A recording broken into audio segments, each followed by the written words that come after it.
আশায় আশায় দিন যে গেল, আশা পূরণ হলো না।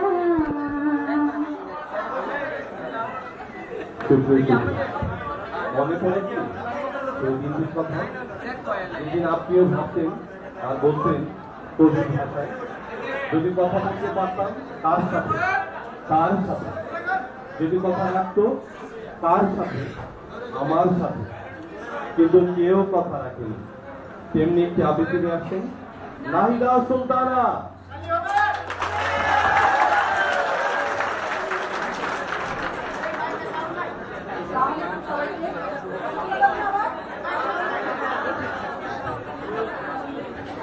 আমাকে শুনতে পাচ্ছেন আপনারা? আমি একটা কবিতা আবৃত্তি করবো।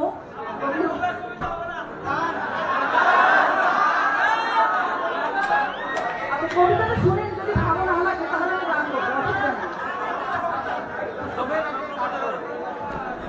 আমার কবিতার নাম কেউ কথা রাখেনি। কেউ কথা রাখেনি, ৩৩ বছর কাটলো, কেউ কথা রাখেনি।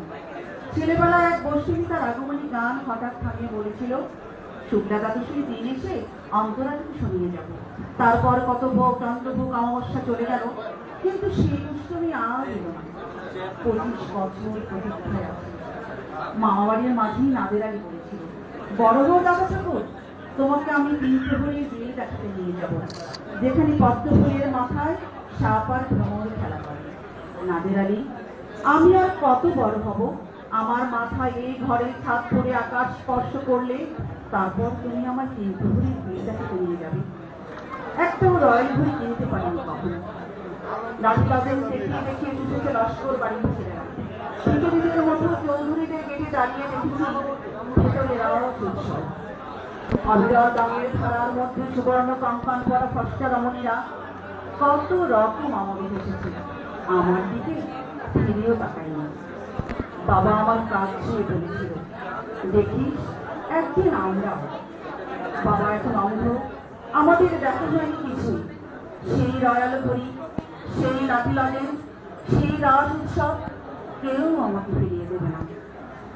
বুকের মধ্যে সুগন্ধি রুমালের একটি বরুণা বলেছিল, যেদিন আমার সত্যিকারের ভালোবাসবে সেদিন আমার বুকে ওরকম আদরের গন্ধ হবে। ভালোবাসার জন্য আমি হাতের মুঠোয় প্রাণ নিয়েছি, দুরন্ত শাড়ির চোখে বেঁধেছি লাল কাপড়, বিশ্ব সংসার তন্ন তন্ন করে খুঁজে এনেছি ১০৮টা নীল পদ্ম। তবু কথা রাখেনি বন্যা। এখন সে জীবনও নাই, এখন তার বুকে কেবলই মাংসের গন্ধ। কেউ কথা রাখেনি, ৩৩ বছর কাটলো, কেউ কথা রাখে না।